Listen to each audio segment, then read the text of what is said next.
नमस्कार दोस्तों, स्वागत है आपका आपके पसंदीदा हॉरर शो प्रेत कथा में।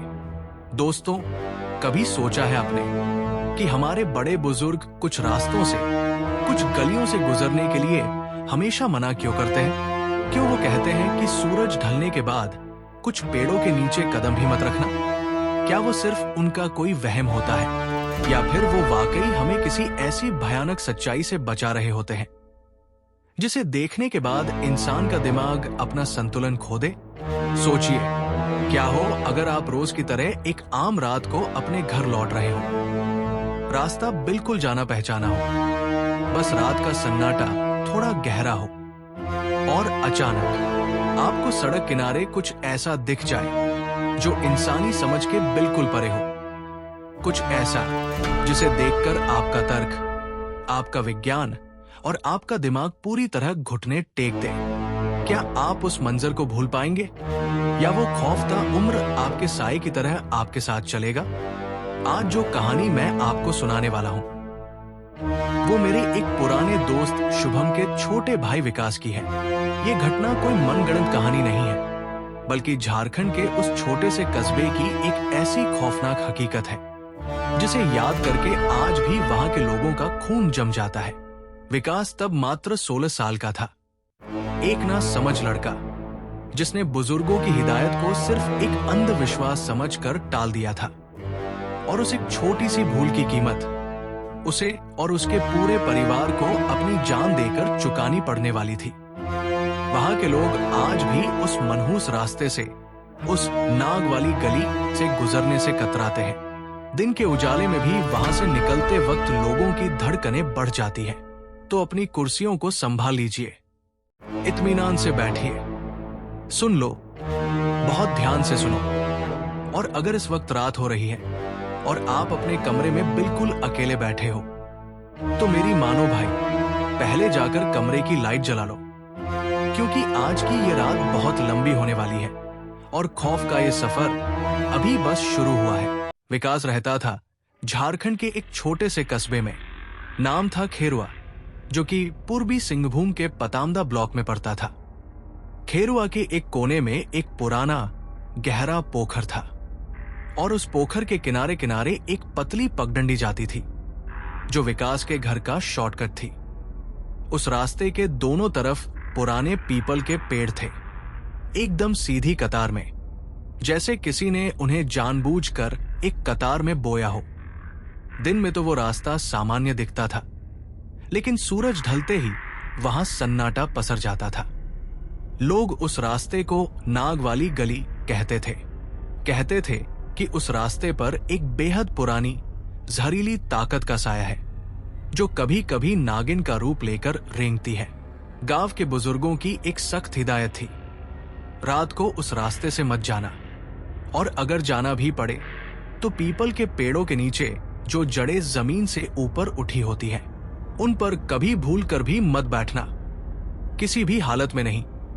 वहां के लोगों का मानना था कि अगर कोई रात के सन्नाटे में उस जड़ पर बैठ जाए तो उस पेड़ पर रहने वाली वो अदृश्य ताकत आपके साथ आपके घर हो लेती है।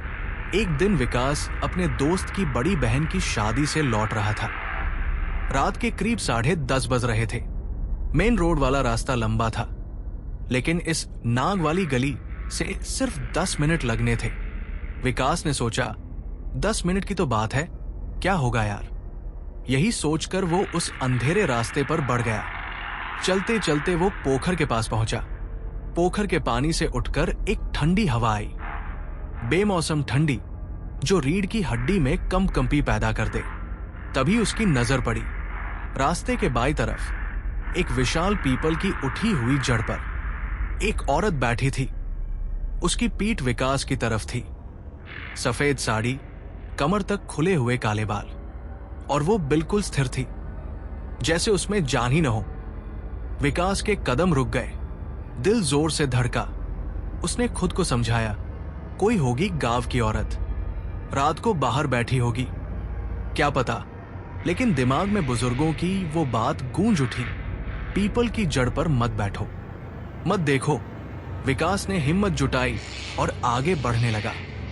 जैसे ही वो उस औरत के ठीक बगल से गुजरा, उसकी आंखें अनायास ही उस तरफ घूम गई और जो उसने देखा उसे देखकर उसका खून जम गया। औरत का चेहरा बिल्कुल विकास के सामने था। वो उसे ही घूर रही थी, लेकिन उसकी पीठ अभी भी विकास की तरफ ही थी। एक ही शरीर, दो अलग अलग दिशाओं में, पीठ भी पीछे और चेहरा भी पीछे।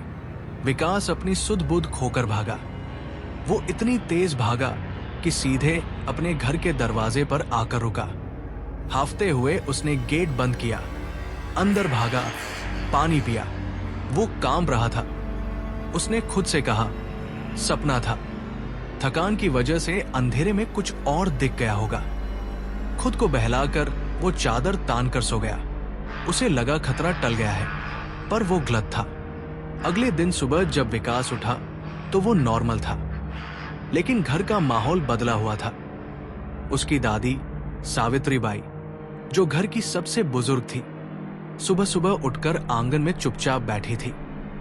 वो जो रोज सबसे पहले उठकर चाय बनाती थी, आज उन्होंने चूल्हा तक नहीं छुआ था। विकास की मम्मी रेखा ने जब दादी को इस तरह गुमसुम देखा तो पास जाकर पूछा, अम्मा तबीयत तो ठीक है ना? दादी ने धीरे से सर उठाया। उनकी आंखों में एक अजीब सा खौफ था।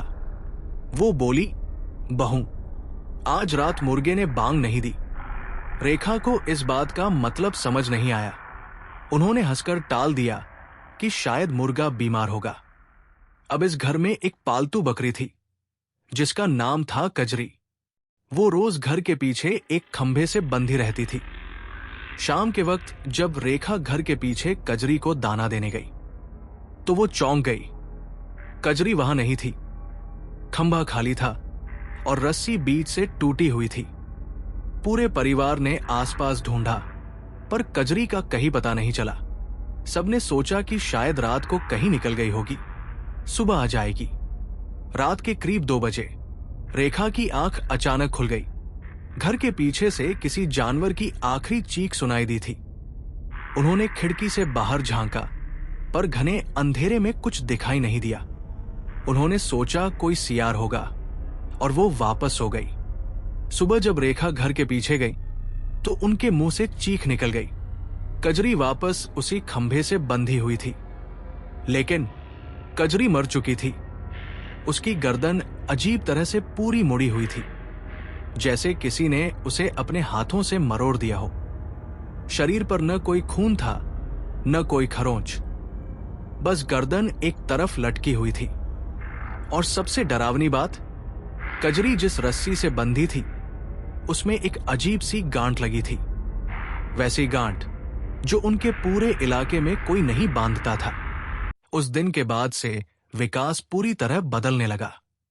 जो लड़का पहले बहुत कम खाना खाता था, अब खाने की थाली देखते ही उसकी आंखें अजीब सी चमकने लगती थी। एक दिन दोपहर को रेखा ने देखा कि विकास रसोई के कोने में खड़ा होकर एक कच्चा आलू चबा रहा था। उसकी आंखों में कोई होश नहीं था। जैसे ही रेखा ने उसे आवाज दी, विकास ने झटके से अपना हाथ पीछे छुपाया और बिल्कुल नॉर्मल होकर बात करने लगा। उसका चेहरा एकदम ब्लैंक रहता था। आंखों में जैसे कोई भावना ही नहीं बची थी। उसकी बड़ी बहन नेहा ने एक दिन टोकते हुए कहा, भाई क्या बात है, तू ठीक तो है ना? खाना ऐसे क्यों खा रहा है? विकास ने बहुत धीरे से अपनी गर्दन घुमाई और नेहा की तरफ देखा। नेहा थरथरा उठी। उसने बाद में अपनी मम्मी से कहा, मम्मी, भाई की आंखों में जब मैंने देखा तो मुझे लगा ही नहीं कि वो हमारा विकास है। उसकी आंखों के पीछे कोई और झांक रहा था। और उसी रात नेहा की आंख खुली। रात के ठीक 3 बजे घर के पीछे से वही अजीब सी घसीटने की आवाज आ रही थी जहां कजरी मरी थी। नेहा उठी और उसने खिड़की से बाहर देखा। अंधेरे में कजरी के खंभे के पास विकास खड़ा था। कड़कड़ाती ठंड में वो नंगे पैर था और उसकी नजरें सामने फैले घने अंधेरे में टिकी थी। नेहा ने घबराते हुए आवाज दी, भाई। विकास बहुत धीरे से पलटा, जैसे उसकी रीढ़ की हड्डी में कोई मोच ही न हो। जब उसने खिड़की की तरफ देखा तो चांद की हल्की रोशनी में नेहा ने देखा। विकास की आंखें पूरी तरह से खून जैसी लाल थी। उनमें कोई पुतली नहीं दिख रही थी। नेहा जोर से चिल्लाई। पूरा घर जाग गया। रेखा और महेंद्र, जो कि उनके पापा थे, वे दौड़कर घर के पीछे की तरफ भागे। लेकिन जब वो विकास के कमरे में पहुंचे तो विकास अपने बिस्तर पर चैन से सोया हुआ था, जैसे वो अपनी जगह से हिला तक न हो। अगले दिन सुबह दादी सावित्री बाई ने विकास के पापा महेंद्र को अकेले में कमरे में बुलाया। दादी ने कहा, महेंद्र, विकास उस रात नाग वाली गली से, यानी उस पोखर वाले रास्ते से आया था ना? महेंद्र चौंक गए। हाँ मां, पर आपको कैसे पता? दादी की आंखों से एक आंसू टपका। वो बोली, मुझे उसी रात पता चल गया था जब घर में कुछ दाखिल हुआ था। जानवर इंसानों से पहले देख लेते हैं, इसीलिए उस रात मुर्गे ने बांग नहीं दी थी, क्योंकि वो डर से सुन्न था। और कजरी को उसने अपनी भूख मिटाने के लिए मारा। महेंद्र ने पूछा, मां, आप किसकी बात कर रही हो? कौन आया है हमारे घर? दादी ने कांपती आवाज में बताया, उस पोखर के किनारे जो पीपल के पेड़ है, वहां एक बहुत पुराना साया रहता है, जिसे हमारे पुरखे डाइन माई या धरती माई का साया कहते थे। वो कोई मामूली भूत नहीं है। वो एक ऐसी अतृप्त शक्ति है जो कभी नागिन का रूप लेकर रास्ते रोकती है तो कभी इंसानों का भेष बदलती है। वो अगर एक बार घर में घुस जाए तो तब तक नहीं निकलती जब तक घर के किसी सदस्य की जान न ले ले। दादी ने आगे कहा, विकास ने उसकी जड़ों पर पैर नहीं रखा, लेकिन उसने उसकी आंखों में देख लिया।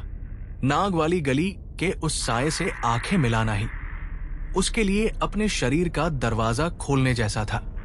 दादी ने महेंद्र को इस बात की पुष्टि करने के लिए एक उपाय बताया। उन्होंने कहा, जाओ और घर के मुख्य दरवाजे के ऊपर नीम की एक ताजा डाली टांग दो। अगर विकास के अंदर वो साया है तो वो इस नीम की डाली के नीचे से पार नहीं हो पाएगा। महेंद्र ने तुरंत वैसा ही किया। थोड़ी देर बाद महेंद्र ने सामान्य बनते हुए विकास से कहा, बेटा, जरा दौड़कर बाजार से दूध की थैली ले आ तो। विकास उठा। वो सीधे मुख्य दरवाजे की तरफ बढ़ा, लेकिन जैसे ही वो चौखट के पास पहुंचा, वो अचानक रुक गया। उसके कदम थम गए। उसने 3 बार आगे बढ़ने की कोशिश की, लेकिन जैसे कोई अदृश्य दीवार उसे रोक रही हो। उसका पूरा शरीर कांपने लगा। फिर वो धीरे से पलटा। उसकी आवाज एकदम सपाट, भारी और रोबोटिक थी। उसने कहा, मुझे नहीं जाना, बाहर बहुत गर्मी है। और वो वापस अपने कमरे में चला गया। महेंद्र के पैरों तले जमीन खिसक गई। दादी की बात 100% सच थी। उस रात घर का कोई सदस्य सो नहीं पाया। दादी जानबूझकर आंगन में लालटेन लेकर बैठी रही। रात के ठीक 1 बजे विकास के कमरे से अजीब सी आवाजें आने लगी, जैसे कोई अपने नाखूनों से जमीन और दीवारों को बेरहमी से खुरच रहा हो। लगातार तीखी आवाज। फिर अचानक आवाज बंद हो गई। दादी हिम्मत करके विकास के कमरे की तरफ बढ़ी। दरवाजा बाहर से बंद था। उन्होंने आवाज दी, विकास। बेटा। अंदर से कोई जवाब नहीं आया। दादी ने जैसे ही दरवाजा खोला, कमरा खाली था। कमरे की खिड़की टूटी हुई थी और खुली पड़ी थी। तभी नेहा भागती हुई आई। दादी, पापा, जल्दी आओ। घर के पीछे से फिर आवाज आ रही है। पूरा परिवार टॉर्च लेकर घर के पीछे भागा। विकास वहां कजरी के खंभे के पास जमीन पर बैठा था। वो अपने हाथों के नाखूनों से जमीन की मिट्टी को किसी जंगली जानवर की तरह खोद रहा था। उसके नाखूनों से खून बह रहा था, पर उसे कोई दर्द नहीं था। महेंद्र चिल्लाए, विकास, ये क्या कर रहा है तू? विकास ने जैसे ही अपना सर उठाया, महेंद्र 2 कदम पीछे हट गए। विकास के मुंह के चारों तरफ कच्ची मिट्टी और कजरी के खंभे के पास की गंदगी लगी थी। महेंद्र उसे पकड़ने के लिए आगे बढ़े, लेकिन 16 साल के उस पतले से लड़के ने अपने पापा को एक ही झटके में हवा में लहराते हुए दीवार की तरफ फेंक दिया। महेंद्र दीवार से टकराकर नीचे गिरे। अब दादी आगे बढ़ी, बिना डरे, बिना हिचकिचाए। उन्होंने अपनी मुट्ठी में तंत्र की अभिमंत्रित राख और एक लाल सूती धागा छुपा रखा था। वो विकास के बिल्कुल सामने जाकर खड़ी हो गई। विकास ने दादी की तरफ देखा और उसके चेहरे पर एक ऐसी घिनौनी, चौड़ी मुस्कान आई जो किसी इंसान की नहीं हो सकती थी। दादी ने कड़क आवाज में कहा, मैं जानती हूं तू कौन है, छोड़ दे मेरे बच्चे को। तभी विकास के मुंह से जो आवाज निकली उसे सुनकर सबकी रूह कांप गई। वो किसी लड़के की आवाज नहीं थी, वो एक बहुत ही पुरानी, खुरदरी और गहरी औरत की आवाज थी जो फुसफुसाते हुए भी दहाड़ जैसी लग रही थी। उसने कहा, तेरा पोता अब मेरे पास है। अगर इसे जिंदा वापस चाहती है तो उस पोखर पर आ, अकेली, आधी रात को, नहीं तो इसका मांस मैं यहीं नोच खाऊंगी। दादी ने एक पल भी नहीं गवाया। उन्होंने जोर से मंत्र पढ़ते हुए वो अभिमंत्रित राख और लाल धागा सीधे विकास के सीने पर दे मारा। विकास के अंदर से एक ऐसी दर्दनाक चीख निकली कि आसपास के घरों की लाइटें जल गई। विकास तुरंत जमीन पर गिरा और बेहोश हो गया। दादी ने उसी वक्त महेंद्र को पास के गांव भेजा, अपने बड़े भाई रामप्रसाद काका को लाने के लिए। रामप्रसाद काका इन गुप्त और पुरानी शक्तियों के बारे में बहुत अच्छी तरह जानते थे। सुबह होते होते काका घर पहुंच गए। विकास को एक कमरे में बंद कर दिया गया था। काका ने पूरी स्थिति सुनी, कजरी की लाश देखी और बहुत देर तक शांत रहे। फिर उन्होंने गहरी सांस लेते हुए कहा, विकास अभी जिंदा है, लेकिन वो चीज उसके अंदर बहुत गहरी पैठ बना चुकी है। अगर आज सूर्यास्त तक उसे नहीं निकाला गया तो ये लड़का कभी वापस नहीं आएगा। काका ने पूछा, जब वो चीज इसके अंदर आई उसके बाद घर में क्या हुआ? महेंद्र ने कहा, हमारी बकरी कजरी मर गई। काका ने सर हिलाया। पहला निशान। वो हमेशा किसी बेजुबान जानवर से शुरू करती है, अपनी भूख मिटाती है, उसके बाद वो घर के पुरुषों को निशाना बनाती है और फिर पूरे वंश को खत्म कर देती है। काका ने तुरंत आंगन में हवन कुंड तैयार किया। विकास वाले कमरे के दरवाजे पर उन्होंने मिट्टी और सिंदूर से पंचमुखी हनुमान का यंत्र बना दिया ताकि वो चीज बाहर न भाग सके। जैसे ही हवन में आहुति डालनी शुरू हुई, कमरे के अंदर से रोने की आवाज आने लगी। मम्मी, दरवाजा खोलो मम्मी, मुझे बहुत डर लग रहा है, ये लोग मुझे जला रहे हैं। वो बिल्कुल विकास की आवाज थी। रेखा का दिल फट गया। वो रोने लगी और दरवाजे की तरफ बढ़ी, लेकिन काका ने उनका हाथ पकड़कर रोक लिया और चिल्लाकर बोले, रुको रेखा, वो विकास नहीं है, वो छल कर रही है। हवन जैसे जैसे तेज हुआ, अंदर की आवाज अचानक बदल गई। अब रोने की जगह एक ठाके मारकर हंसने की आवाज आने लगी, खिलखिलाती, डरावनी हंसी। फिर अचानक सब शांत हो गया और एक भारी आवाज गूंजी, ये लड़का नाग वाली गली में मेरी आंखों में घूरता रहा। इसने मेरा रास्ता काटा, अब ये मेरा है और जो मेरा हो जाता है वो वापस नहीं जाता। काका ने आग में कुछ गुप्त जड़ी बूटियां डाली और चिल्लाए, बता तुझे क्या चाहिए? अंदर से आवाज आई, खून, इस घर के सबसे बड़े मर्द का खून। महेंद्र आगे बढ़े, मैं अपनी जान देने को तैयार हूं, मेरे बेटे को छोड़ दो। लेकिन काका ने महेंद्र को धक्का दिया और बोले, नहीं महेंद्र, वो झूठ बोल रही है, साया कभी तृप्त नहीं होता, इसे निकालने का सिर्फ एक ही रास्ता है। काका ने महेंद्र की आंखों में देखा और कहा, महेंद्र, तुरंत भागो, उसी पोखर के पास जाओ, उस रास्ते के सबसे पुराने पीपल के पेड़ की जड़ को देखो। उस जड़ के ठीक बीच में एक पुराना काला पत्थर दबा होगा। उस पत्थर को ढूंढो और उसे किसी भारी चीज से तोड़ दो, जितना जल्दी हो सके। महेंद्र बिना सोचे समझे सीधे नाग वाली गली की तरफ भागे।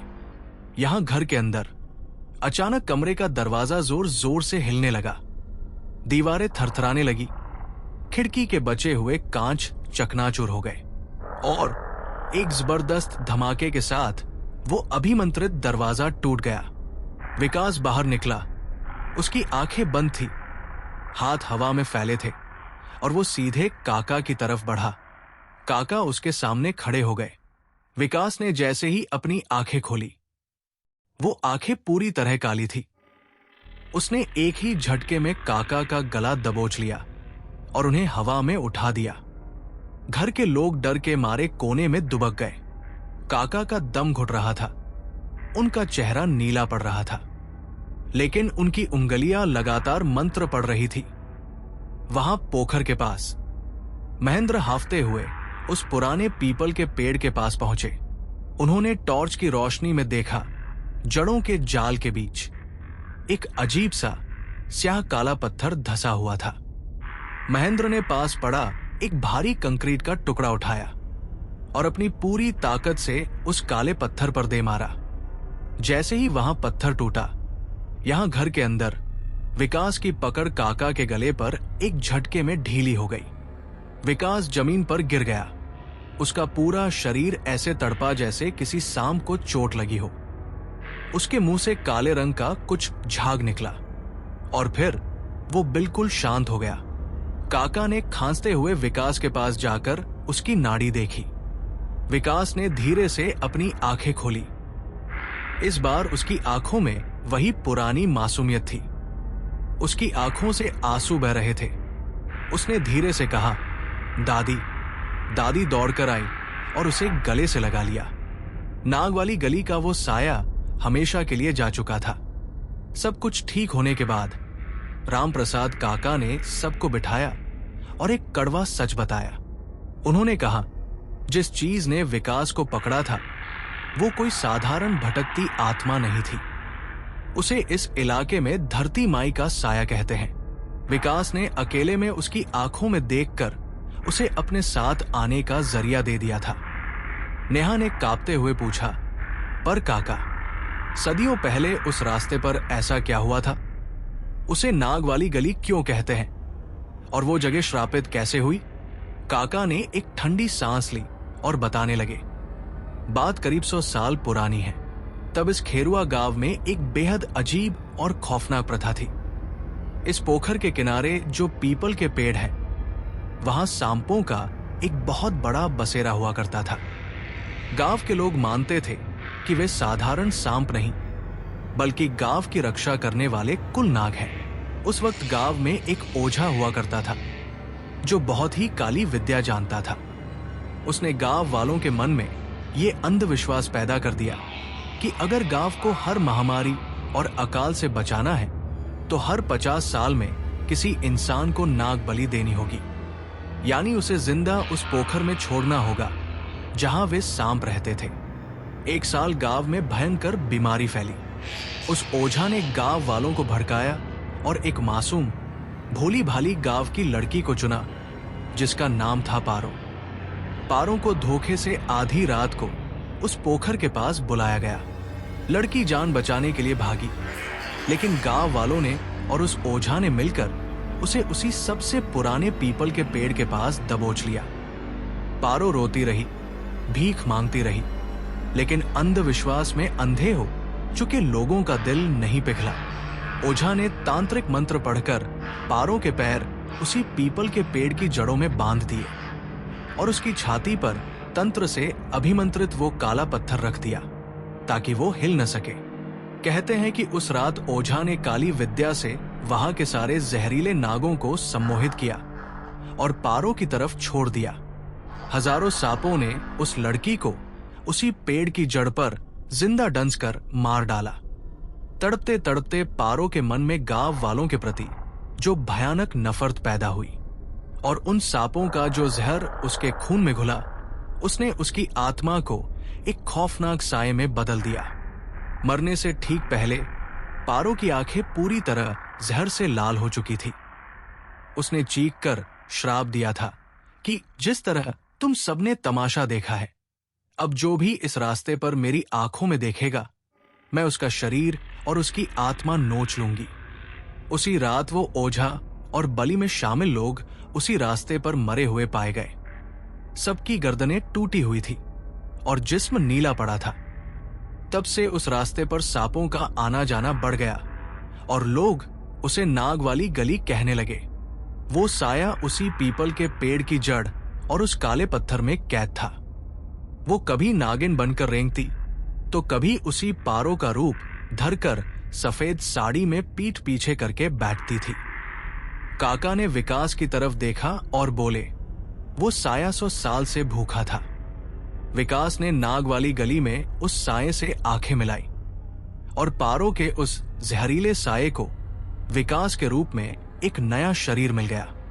काका ने सबको चेतावनी दी, याद रखना, ऐसी अदृश्य चीजें अगर कभी तुम्हें रात के सन्नाटे में दिखें जो असंभव लगे तो कभी उनसे आंखें मत मिलाना।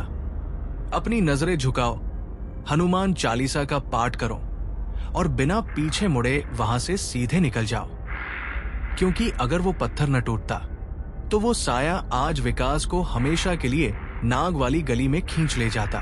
तो दोस्तों, ये थी विकास की वो सच्ची और खौफनाक दास्तां। विकास आज बिल्कुल ठीक है और अपने परिवार के साथ है, लेकिन आज भी खेरुआ के उस पोखर वाले रास्ते से, जिसे लोग नाग वाली गली कहते हैं, कोई भी इंसान रात के वक्त अकेले नहीं गुजरता। आज भी वो रास्ता सुनसान पड़ा है। अगर कभी आपको भी रात के अंधेरे में कोई ऐसी चीज दिखे जो सामान्य न हो, तो मेरी इस बात को याद रखना, आंखें मत मिलाना, नजरें झुकाना और चुपचाप निकल जाना। आपको यह कहानी कैसी लगी हमें कमेंट बॉक्स में जरूर बताएं।